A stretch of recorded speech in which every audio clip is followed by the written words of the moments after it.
Makanya mulailah ikuti nafas, sadari nafas. Karena hidupmu ada di sebalik nafasmu. Nabi Isa nafas ingsun linui. Makanya Nabi Isa itu diangkat ke langit. Loh, itu diangkat ke langit, tarik nafas. Nabi Isa diangkat ke langit itu tarik nafas. Dan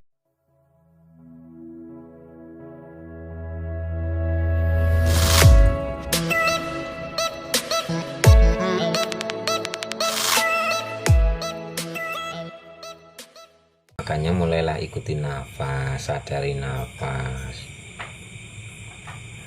Karena hidupmu ada di sebalik nafasmu. Nabi Isa nafas ingsun linui. Makanya Nabi Isa itu diangkat ke langit. Loh, itu diangkat ke langit, tarik nafas. Nabi Isa diangkat ke langit itu tarik nafas dan membunuh Dajjal, membunuh pengakuan. Nabi Isa diangkat ke langit itu nafas yang masuk. Di saat kita benar-benar hadir dalam nafas, menyadari nafas, sifatnya Isa muncul, welas asih. Tapi kalau kita di makomnya Musa, pencarian terus. Karena Musa kan akal, kecerdasan, pencarian terus. Pikiran kan selalu mencari. Tapi dari pikiran yang kritis nanti akan tenggelam kepada Isa, welas asih, nafas.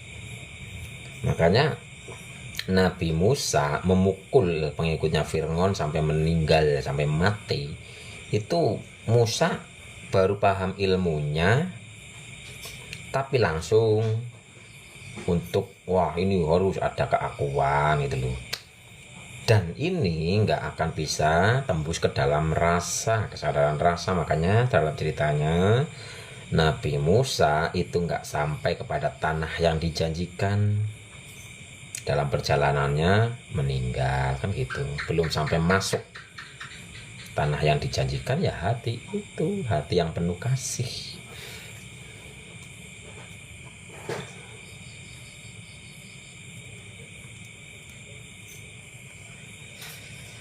Jadi prosesnya ya dari pencarian, mencari tanah yang dijanjikan, dari akal kritis menuju kepada nafas, dari nafas menuju kepada keterpujian. Muhammad, cahaya awal.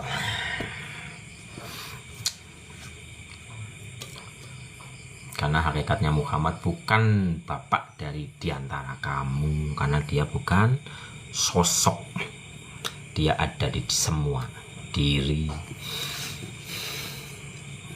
Kan ada ayatnya itu, Muhammad bukan bapak di antara kamu.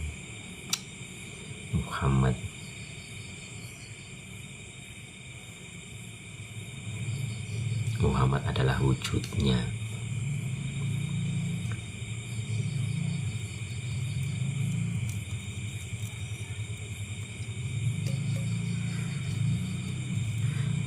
Apakah bisa dipahami Bapak Ibu?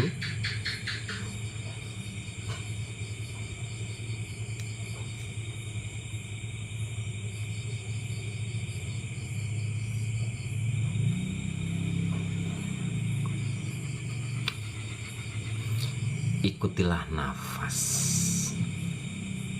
Nafas masuk, nafas keluar, sadari. Karena nafas ini adalah tali keterkoneksian, tali keterhubungan dohir wal batin, makhluk lan kholik. Nafas. Di saat terus mengikuti nafas, sampailah ke ujung nafas. Di ujung nafas itu tidak ada apa-apa, tidak ada pertanyaan, tidak ada sensasi, tidak ada rasa. Suwung. Di dalam suwung itulah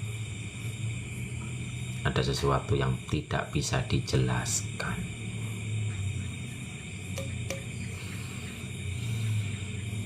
Apakah perlu ditahan nafasnya? Itu kalau olah nafas.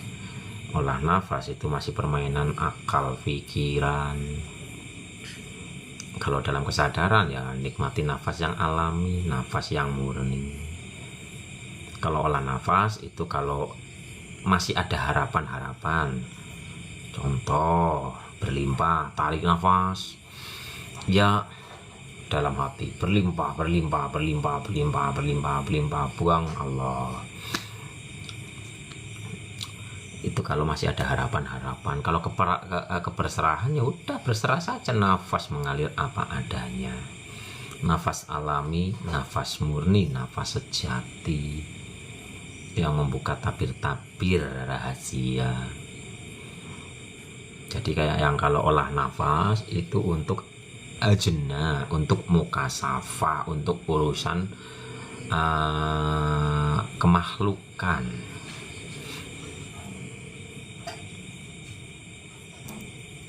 Makanya kalau yang olah nafas, yang ditahan nafas, biasanya kan disuruh untuk apa ya? Pokoknya dalam tahan nafas di situ dalam hati ya mungkin mengumandangkan lafaz apa berapa kali atau apalah itu. Itu masih permainan sini.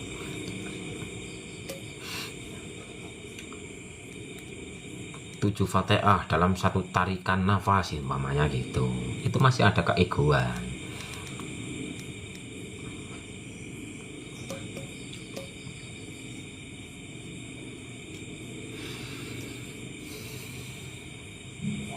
Apakah itu salah ya? Enggak ada yang salah. Semua berproses sesuai tingkatan kesadarannya masing-masing.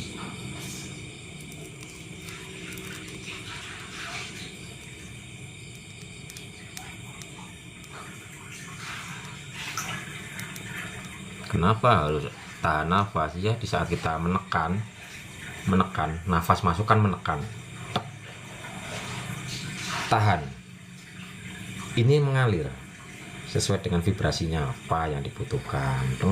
Di ujung nafas ini kelistrikannya, pusat kelistrikannya mengalirkan sesuai dengan keinginannya, sesuai dengan harapannya. Jadi makanya ada megang nafas, menahan nafas.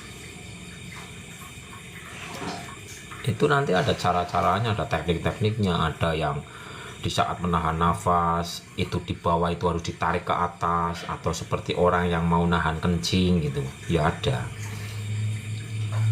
teknik-tekniknya. Tapi itu kan tentang urusan makhluk. Kalau dalam kesadaran murni, kesadaran sejati, waalaikumsalam, itu nafas alami. Apakah lidah ditekuk ke langit? Iya, di saat sadar nafas atau olah nafas. Bahkan dalam kehidupan sehari-hari sering-seringlah tempelkan ujung lidah ke langit mulut untuk mengkoneksikan antara akal dan rasa.